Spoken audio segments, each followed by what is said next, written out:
Sejam todos muito bem-vindos ao canal do YouTube do Grupo Socorrista Maria de Nazaré, em que nós estamos fazendo reflexões sobre as obras psicografadas por Francisco Xavier através de Emmanuel. Antes de nós falarmos sobre o capítulo de hoje, eu convido para que nós elevemos os nossos pensamentos um instante que seja à espiritualidade, buscando trazer Jesus às nossas mentes, para que possa balsamizar os nossos pensamentos e possamos sairmos bem mais tranquilos do que quando ingressamos esta nossa reflexão de hoje. Que assim seja. Pois bem, hoje nós vamos falar sobre o capítulo 29 do livro Ceifa de Luz, que tem título de Compreensão. Nós precisamos ter em nossas mentes que todos os nossos atos, as nossas atitudes, precisam ser muito bem compreendidos. Exatamente a razão destes nossos atos, a causa raiz que faz com que tenhamos determinadas atitudes, este alargamento de nosso entendimento vai fazendo com que nossas ações possam ser, de fato, frutíferas, possam fazer com que nós entendamos melhor o nosso comportamento, a nossa forma de lidar com as nossas emoções. E daí, nós, pouco a pouco, possamos, com esta compreensão, ir burilando o nosso comportamento e fazendo as alterações que são necessárias para que assim nós mais e mais possamos caminhar no caminho do bem, no entendimento do bem. E essa compreensão tem a ver com tudo que nós fazemos, com tudo que nós pensamos. E este capítulo nos traz a pensar e a refletir um pouco sobre como é que nós estamos agindo no caminho do bem. Antes, vou mencionar uma passagem de Paulo, dita em Coríntios, capítulo 13, versículo 1, em que ele coloca assim: ainda que eu falasse as línguas dos homens e dos anjos e não tivesse caridade, seria como metal que soa ou como sino que tine. O apóstolo Paulo, conhecedor profundo das necessidades humanas, na busca incessante da paz e do bem, estabelece um roteiro seguro para a caridade como norma de conduta para uma vida feliz. E coloca neste capítulo e diz: ainda que distribuísse toda a minha fortuna para sustento dos pobres, e ainda que entregasse o meu corpo para ser queimado e não tivesse caridade, nada disso me aproveitaria. O que ele quer dizer com isso? Ele quer dizer que nós, quando estamos fazendo alguma coisa, precisamos compreender detidamente, miudamente, os nossos atos. Precisamos saber exatamente a razão daquilo que estamos fazendo. Se estamos sendo caridosos, precisamos dirigir a quem nós estamos mencionando essa nossa caridade, todo o nosso amor, toda a nossa atenção e a nossa compreensão. A caridade que visa unicamente cumprir tabelas ou então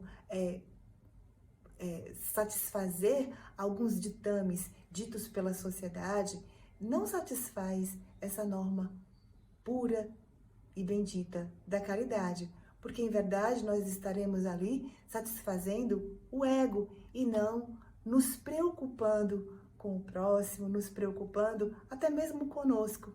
Porque a máxima do Pai, que quando nos diz que fora da caridade não há salvação, é justamente para que possamos entender melhor que precisamos saber exatamente o que motiva os nossos atos. Porque se nós não o fizermos desta forma, não entenderemos, como Paulo nos colocou, que a caridade é sofredora, que ela é benigna. A caridade não é invejosa. Quando nós fazemos alguma coisa em prol do outro, mas se nós, assim, não estivermos imbuídos nesse propósito de caridade, se nós estivermos apenas pensando em cumprir determinados padrões, nós estaremos nos afastando da caridade e a caridade acabará sendo um ato leviano, que acabará se afastando exatamente do propósito principal, que é auxiliar o outro, que é nos auxiliar também. Neste capítulo, o Paulo nos coloca e termina dizendo: permanece a fé, a esperança e a caridade. Estas três, a maior destas é a caridade, ou seja, permanecendo a fé, a esperança e a caridade. A maior delas é a caridade, que acaba sendo, de fato, uma síntese do amor, do verdadeiro amor. No capítulo 15 do Evangelho, segundo o Espiritismo, nos traz também isto e nos diz que fora da caridade não há salvação, segundo Paulo.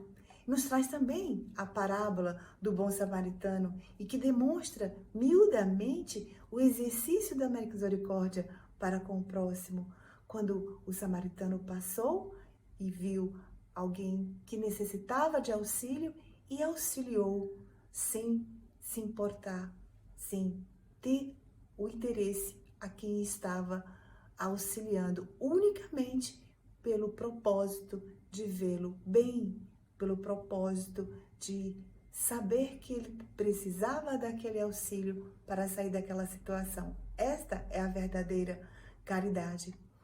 E Emmanuel, nesta lição do capítulo 29, nos traz justamente a compreensão disso que foi parafraseado por Paulo, quando ele nos diz que as lutas renovadoras do dia a dia, parafraseando Paulo, quando nos fala que mesmo que falemos o idioma do mundo, mesmo que entendamos a linguagem do plano espiritual, nos comunicando com os irmãos da terra, mas se não houver compreensão dos meus semelhantes, se não houver compreensão destes nossos atos, serei qual gongo que soa vazio ou qual martelo que bate inutilmente. Ou seja, serão atos vazios, atos sem cumprir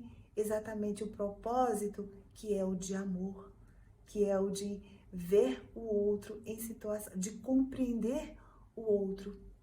E fala mais: se cobrir-me de dons espirituais e adquirir fé a ponto de transplantar montanhas e não tiver a compreensão da necessidade do outro, nada serei. Né? Jesus nos ensina que a fé remove montanhas, que a fé pode nos transportar de dificuldades, mas se nós não tivermos exatamente a compreensão desta nossa fé, a compreensão desta nossa transposição, dessa nossa revelação, dessa nossa transformação, de pouca valia terá. Então, por mais que nós tenhamos bens e façamos essa distribuição com aqueles que são mais carentes, mas se nós não tivermos a compreensão dessa caridade, de nada nos aproveitará. E é isto que Emmanuel quer nos dizer, é isto que Paulo também nos disse, é isto que o Evangelho também nos coloca.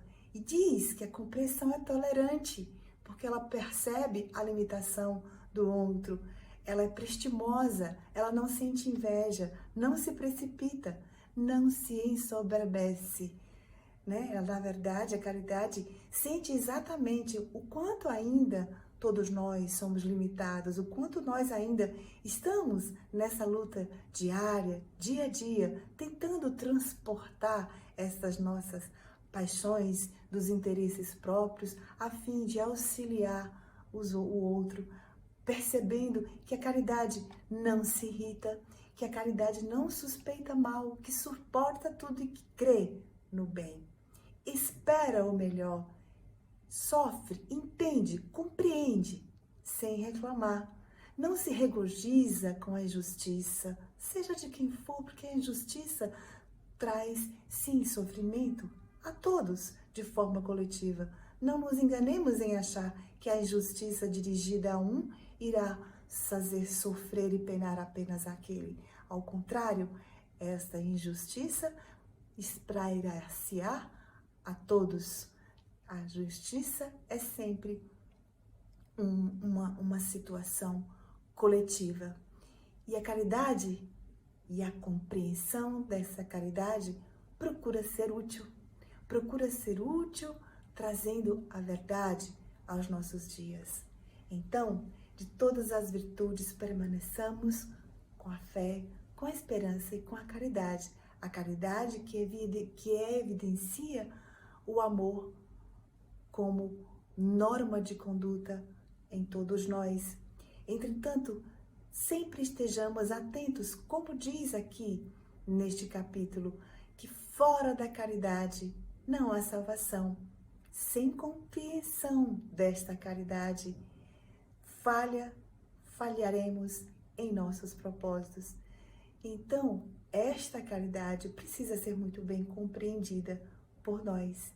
Esta caridade precisa ser muito bem colhida por nós, porque os nossos atos que são feitos apenas para cumprir meras tabelas não irão atingir o propósito maior desta compreensão divina acerca do amor, acerca do maior mandamento do Pai, acerca desta nossa vivência do dia a dia, que busca mais e mais nos trazer a conformidade, a esperança e o amor que une todos os homens. Muito obrigada pela atenção e que tenhamos uma semana e dias de muita luz. Que assim seja.